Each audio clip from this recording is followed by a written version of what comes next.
ప్రభునామంన ప్రతి ఒక్కరికి నా వందనాలు తెలియపరచుకుంటున్నాను. ప్రతి ఉదయము మనము వాక్యమును ధ్యానించినట్లయితే మనకి ఎంతో దీవెనకరంగాను మహిమకరంగాను మనకి ఉంటుంది. అట్లాగే ప్రతి ఉదయం కూడా మీతో నేను వాక్యమును చెబుతున్నానంటే చెప్పుచున్నది నేను కాదు కానీ దేవుడు నా ద్వారా మాటలు పలికిస్తున్నాడు.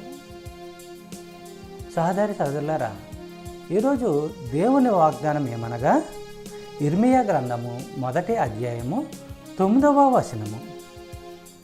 అప్పుడు యెహోవా చేయి చాపి నా నోరు ముట్టి ఇలాగు సెలవిచ్చాను, ఇదిగో నేను నీ నోట నా మాటలు ఉంచి ఉన్నాను.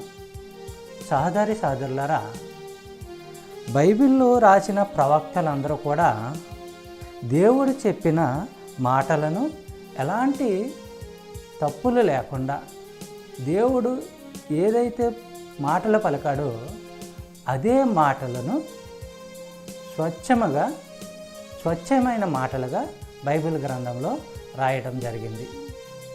దేవుని ఆత్మ ద్వారా దేవుని యొక్క మాటలను వారు ప్రవక్తలు పలికారు. నిర్గమకాండము 4వ అధ్యాయము 12వ వచనము మనము పరిశీలించినట్లయితే, ఇప్పుడు వెళ్ళు, నేను నీ నోటికి తోడుగా ఉంటాను, నీవేమి అనాలో నీకు చెప్తాను.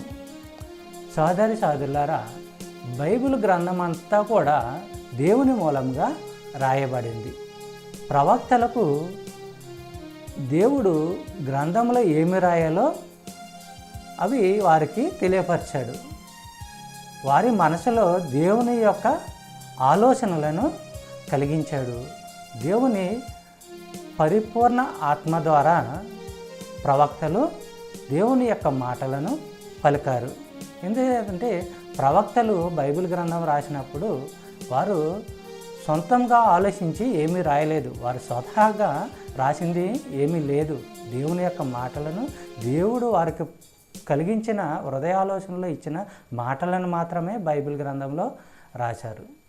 చెప్పబడిన వాగ్దానము దేవుడు దీవించి ఆశీర్వదించును గాక. ఆమేన్.